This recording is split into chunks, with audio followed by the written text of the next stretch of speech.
تفہیم القرآن سید ابوالعلا مودودی سورہ فاطر آیات 1 تا 8۔ اعوذ باللہ من الشیطان الرجیم بسم اللہ الرحمن الرحیم۔ الحمد للہ فاطر السماوات والارض، تعریف اللہ ہی کے لیے ہے جو آسمانوں اور زمین کا بنانے والا ہے۔ جاعل الملائکۃ رسلا، اور فرشتوں کو پیغام رساں مقرر کرنے والا۔ تفسیر اس کا مطلب یہ بھی ہو سکتا ہے کہ یہ فرشتے اللہ تعالیٰ اور اس کے انبیاء علیہم السلام کے درمیان پیغام رسانی کی خدمت انجام دیتے ہیں، اور یہ بھی کہ تمام کائنات میں اللہ جل شانہ کے احکام لے جانا اور ان کو نافذ کرنا انہی فرشتوں کا کام ہے۔ ذکر کا مقصود یہ حقیقت ذہن نشین کرنا ہے کہ یہ فرشتے جن کو مشرکین دیوی اور دیوتا بنائے بیٹھے ہیں، ان کی حیثیت اللہ وحدہ لا شریک کے فرما بردار خادموں سے زائد کچھ نہیں ہے۔ جس طرح کسی بادشاہ کے خدام اس کے احکام کی تعمیل کے لیے دوڑے پھرتے ہیں، اسی طرح یہ فرشتے کائنات کے فرما روائے حقیقی کی خدمت کے لیے اڑے پھرتے ہیں۔ ان خادموں کے اختیار میں کچھ نہیں ہے، سارے اختیارات اصل فرما روا کے ہاتھ میں ہیں۔ اُولی اجنحۃ مثنی و ثلاث و رباع، ایسے فرشتے جن کے 2 اور 3 اور 4 بازو ہیں۔ تفسیر ہمارے پاس یہ جاننے کا کوئی ذریعہ نہیں کہ ان فرشتوں کے بازوؤں اور پروں کی کیا کیفیت ہے، مگر جب اللہ تعالیٰ نے اس کیفیت کو بیان کرنے کے لیے دوسرے الفاظ کے بجائے وہ لفظ استعمال فرمایا جو انسانی زبان میں پرندوں کے بازوؤں کے لیے استعمال ہوتا ہے، تو یہ تصور ضرور کیا جا سکتا ہے کہ ہماری زبان کا یہی لفظ اصل کیفیت سے قریب تر ہے۔ 2 اور 3 اور 4 بازوؤں کے ذکر سے یہ ظاہر ہوتا ہے کہ مختلف فرشتوں کو اللہ تعالیٰ نے مختلف درجے کی طاقتیں عطا فرمائی ہیں، اور جس سے جیسی خدمت لینی مطلوب ہے اس کو ویسی ہی زبردست سرعت رفتار اور قوت کار سے آراستہ فرمایا ہے۔ یزید فی الخلق ما یشاء، وہ اپنی مخلوق کی ساخت میں جیسا چاہتا ہے اضافہ کرتا ہے۔ تفسیر ان الفاظ سے یہ مترشح ہوتا ہے کہ فرشتوں کے بازوؤں کی انتہائی تعداد 4 ہی تک محدود نہیں، بلکہ اللہ تعالیٰ نے بعض فرشتوں کو اس سے بھی زیادہ بازو عطا فرمائے ہیں۔ حدیث میں حضرت عبداللہ بن مسعود کی روایت ہے کہ نبی صلی اللہ علیہ وسلم نے جبریل علیہ السلام کو ایک مرتبہ اس شکل میں دیکھا کہ ان کے 600 بازو تھے۔ بخاری، مسلم، ترمذی۔ حضرت عائشہ رضی اللہ عنہا فرماتی ہیں کہ حضور صلی اللہ علیہ وسلم نے جبریل علیہ السلام کو 2 مرتبہ ان کی اصلی شکل میں دیکھا ہے، اور ان کے 600 بازو تھے اور وہ پورے افق پر چھائے ہوئے تھے۔ ترمذی۔ ان اللہ علی کل شیء قدیر، یقیناً اللہ ہر چیز پر قادر ہے۔ ما یفتح اللہ للناس من رحمت فلا ممسک لہا، اللہ جس رحمت کا دروازہ بھی لوگوں کے لیے کھول دے اسے کوئی روکنے والا نہیں۔ وما یمسک فلا مرسل لہ من بعدہ، اور جسے وہ بند کر دے اسے اللہ کے بعد کوئی دوسرا کھولنے والا نہیں ہے۔ تفسیر اس کا مقصود بھی مشرکین کی اس غلط فہمی کو رفع کرنا ہے کہ اللہ کے بندوں میں سے کوئی انہیں روزگار دلانے والا اور کوئی ان کو اولاد عطا فرمانے والا اور کوئی ان کے بیماروں کو تندرستی بخشنے والا نہیں ہے۔ شرک کے یہ تمام تصورات بالکل بے بنیاد ہیں، اور خالص حقیقت صرف یہ ہے کہ جس قسم کی رحمت بھی بندوں کو پہنچتی ہے محض اللہ عز و جل کے فضل سے پہنچتی ہے، کوئی دوسرا نہ اس کے عطا کرنے پر قادر ہے اور نہ اسے روک دینے کی طاقت رکھتا ہے۔ یہ مضمون قرآن مجید میں احادیث میں بکثرت مقامات پر مختلف طریقوں سے بیان کیا گیا ہے تاکہ انسان در در کی بھیک مانگنے اور ہر آستانے پر ہاتھ پھیلانے سے بچے، اور اس بات کو اچھی طرح سمجھ لے کہ اس کی قسمت کا بننا اور بگڑنا ایک اللہ کے سوا کسی دوسرے کے اختیار میں نہیں ہے۔ وَهُوَ الْعَزِيزُ الْحَكِيمُ، وہ زبردست اور حکیم ہے۔ تفسیر زبردست ہے یعنی سب پر غالب اور کامل اقتدار اعلیٰ کا مالک ہے، کوئی اس کے فیصلوں کو نافذ ہونے سے روک نہیں سکتا،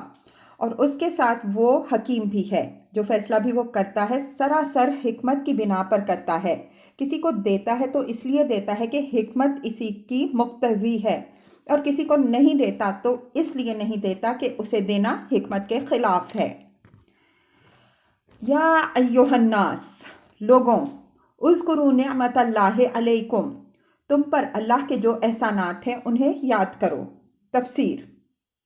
یعنی احسان فراموش نہ بنو، نمک حرامی نہ اختیار کرو، اس حقیقت کو نہ بھول جاؤ کہ تمہیں جو کچھ بھی حاصل ہے اللہ کا دیا ہوا ہے۔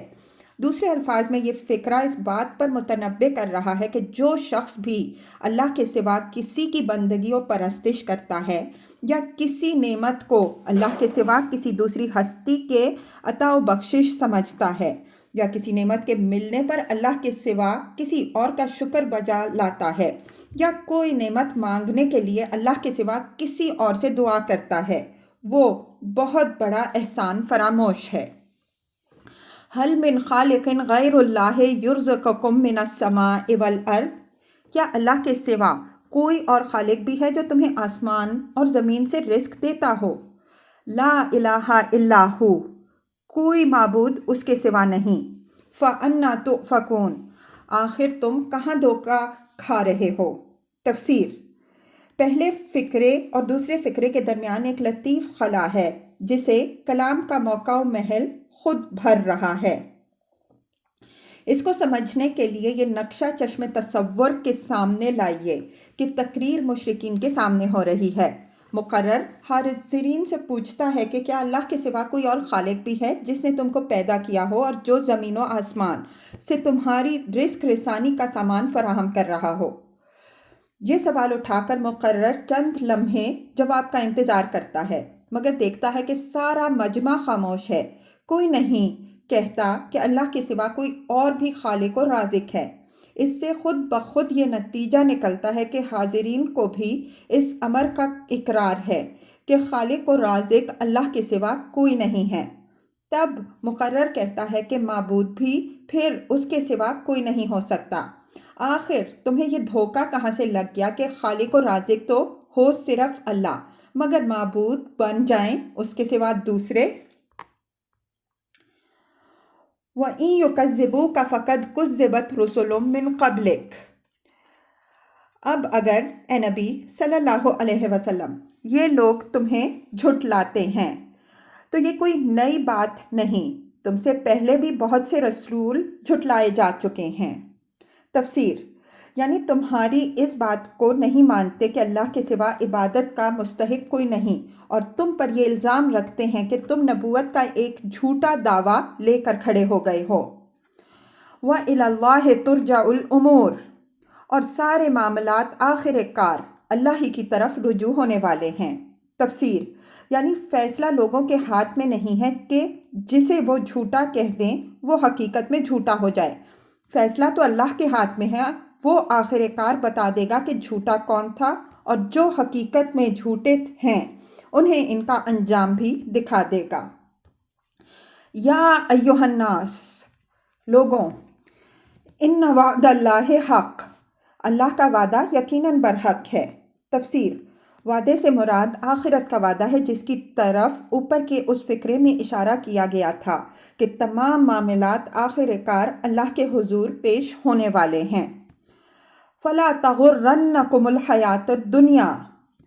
لہٰذا دنیا کی زندگی تمہیں دھوکے میں نہ ڈالے۔ تفسیر، یعنی اس دھوکے میں کہ جو کچھ ہے بس یہی دنیا ہے، اس کے بعد کوئی آخرت نہیں ہے جس میں اعمال کا حساب ہونے والا ہے، یا اس دھوکے میں کہ اگر کوئی آخرت ہے بھی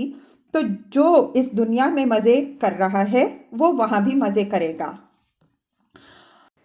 وَلَا يَغُرَّنَّكُمْ بِاللَّهِ الْغُرُورُ، اور نہ وہ بڑا دھوکے باز تمہیں اللہ کے بارے میں دھوکہ دینے پائے۔ تفسیر،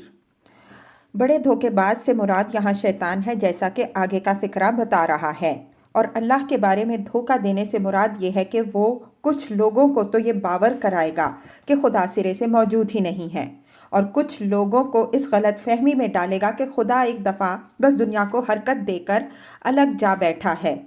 اب اسے اپنی بنائی ہوئی اس کائنات سے عملاً کوئی سروکار نہیں ہے، اور کچھ لوگوں کو یہ چکمہ دے گا کہ خدا کائنات کا انتظام تو بے شک کر رہا ہے، مگر اس نے انسانوں کی رہنمائی کرنے کا کوئی ذمہ نہیں لیا ہے، اس لیے یہ وحی اور رسالت محض ایک ڈھکوسلا ہے۔ اور کچھ لوگوں کو یہ جھوٹے بھروسے دلائے کہ اللہ بڑا غفور و رحیم ہے، تم خواہ کتنے ہی گناہ کرو وہ بخش دے گا، اور اس کے کچھ پیارے ایسے ہیں کہ ان کا دامن تھام لو تو بیڑا پار ہے۔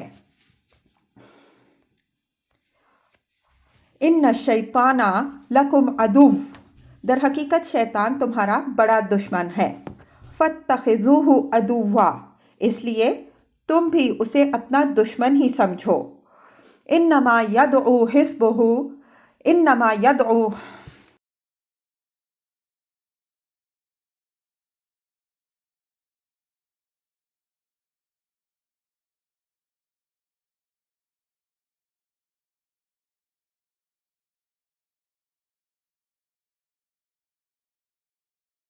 تفسیر، یعنی اللہ تعالیٰ ان کی خطاؤں سے درگزر فرمائے گا، اور جو نیک عمل انہوں نے کیے ہوں گے ان کا محض برابر سرابر ہی اجر نہ دے کر رہ جائے گا، بلکہ انہیں بڑا اجر عطا فرمائے گا۔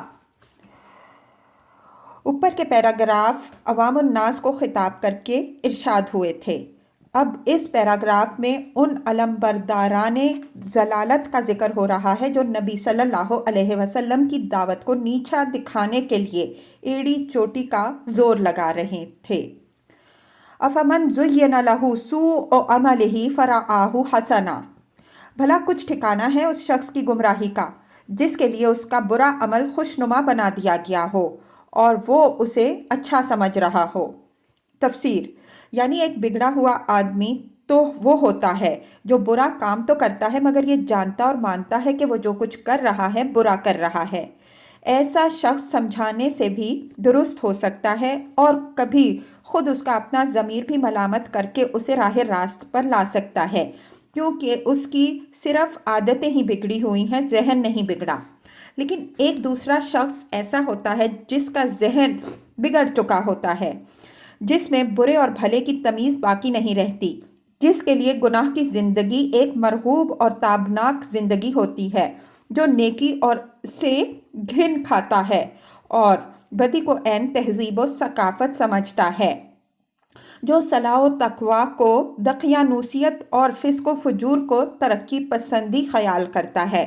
جس کی نگاہ میں ہدایت گمراہی اور گمراہی سراسر ہدایت بن جاتی ہے۔ ایسے شخص پر کوئی نصیحت کارگر نہیں ہوتی، وہ نہ خود اپنی حماقتوں پر متنبہ ہوتا ہے اور نہ کسی سمجھانے والے کی بات سن کر دیتا ہے۔ ایسے آدمی کے پیچھے پڑنا لا حاصل ہے۔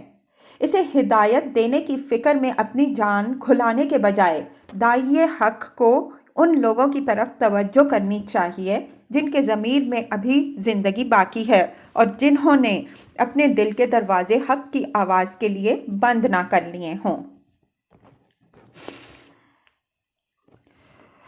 فَإِنَّ اللَّهَ يُضِلُّ مَن يَشَاءُ، حقیقت یہ ہے کہ اللہ جسے چاہتا ہے گمراہی میں ڈال دیتا ہے، وَيَهْدِي مَن يَشَاءُ، اور جسے چاہتا ہے راہ راست دکھا دیتا ہے۔ فَلَا تَذْهَبْ نَفْسُكَ عَلَيْهِمْ حَسَرَاتٍ، پس اے نبی صلی اللہ علیہ وسلم، خواہ مخواہ تمہاری جان ان لوگوں کی خاطر غم و افسوس میں نہ گھلے۔ تفسیر،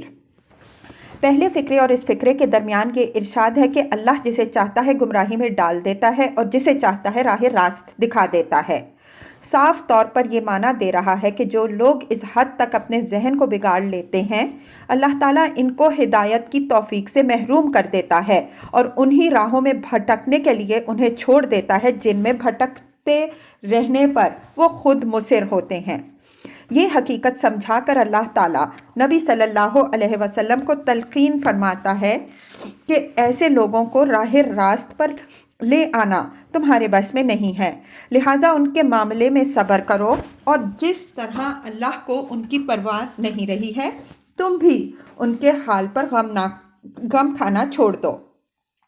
اس مقام پر دو باتیں اچھی طرح سمجھ لینی چاہیے۔ ایک یہ کہ یہاں جن لوگوں کا ذکر کیا جا رہا ہے وہ عامت الناس نہیں تھے، بلکہ مکہ معظمہ کے وہ سردار تھے جو نبی صلی اللہ علیہ وسلم کی دعوت کو ناکام کرنے کے لیے ہر جھوٹ، ہر فریب اور ہر مکر سے کام لے رہے تھے۔ یہ لوگ در حقیقت حضور صلی اللہ علیہ وسلم کے متعلق کسی غلط فہمی میں مبتلا نہ تھے، خوب جانتے تھے کہ آپ صلی اللہ علیہ وسلم کس چیز کی طرف بلا رہے ہیں، اور آپ صلی اللہ علیہ وسلم کے مقابلے میں وہ خود کن جہالتوں اور اخلاقی خرابیوں کو برقرار رکھنے کے لیے کوشاں ہیں۔ یہ سب کچھ جاننے اور سمجھ لینے کے بعد ٹھنڈے دل سے ان کا فیصلہ یہ تھا کہ محمد صلی اللہ علیہ وسلم کی بات کو نہیں چلنے دینا ہے، اور اس غرض کے لیے انہیں کوئی اوچھے سے اوچھا ہتھیار اور کوئی ذلیل سے ذلیل ہتھ کنڈا استعمال کرنے میں باک نہ تھا۔ اب یہ ظاہر بات ہے کہ جو لوگ جان بوجھ کر اور آپس میں مشورے کر کر کے آئے دن ایک نیا جھوٹ تصنیف کریں اور اسے کسی شخص کے خلاف پھیلائیں، وہ دنیا بھر کو دھوکہ دے سکتے ہیں، مگر خود اپنے آپ کو تو وہ جھوٹ جانتے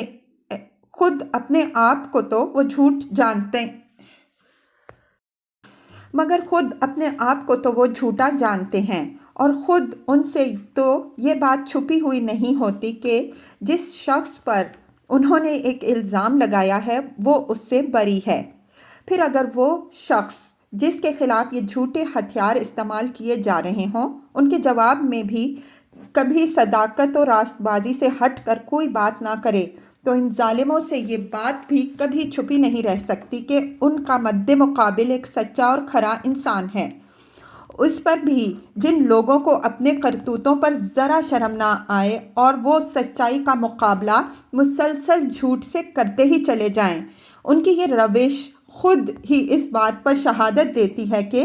اللہ کی پھٹکار ان پر پڑ چکی ہے اور ان میں برے بھلے کی کوئی تمیز باقی نہیں رہی ہے۔ دوسری بات جسے اس موقع پر سمجھ لینا چاہیے وہ یہ ہے کہ اگر اللہ تعالیٰ کے پیش نظر محض اپنے رسول پاک صلی اللہ علیہ وسلم کو ان کے معاملے کی اصل حقیقت سمجھانا ہوتا تو وہ خفیہ طور پر صرف آپ صلی اللہ علیہ وسلم ہی کو سمجھا سکتا تھا۔ اس غرض کے لیے وحی جلی اور علی الاعلان اس کے ذکر کی حاجت نہ تھی۔ قرآن مجید میں اسے بیان کرنے اور دنیا بھر کو سنا دینے کا مقصود دراصل عوام الناس کو متنبہ کرنا تھا کہ جن لیڈروں اور پیشواؤں کے پیچھے تم آنکھیں بند کیے چلے جا رہے ہو وہ کیسے بگڑے ہوئے ذہن کے لوگ ہیں، اور ان کی بیہودہ حرکات کس طرح منہ سے پکار کر بتا رہی ہیں کہ ان پر اللہ کی پھٹکار پڑی ہوئی ہے۔ ان اللہ علیم بما یصنعون، جو کچھ یہ کر رہے ہیں اللہ اس کو خوب جانتا ہے۔ تفسیر: اس فقرے میں آپ یہ دھمکی پوشیدہ ہے کہ ایک وقت آئے گا جب اللہ تعالیٰ انہیں ان کرتوتوں کی سزا دے گا۔ کسی حاکم کا کسی مجرم کے متعلق یہ کہنا کہ میں اس کی حرکتوں سے خوب واقف ہوں صرف یہی معنی نہیں دیتا کہ حاکم کو اس کی حرکتوں کا علم ہے، بلکہ اس میں یہ تنبیہ لازماً مضمر ہوتی ہے کہ میں اس کی خبر لے کر رہوں گا۔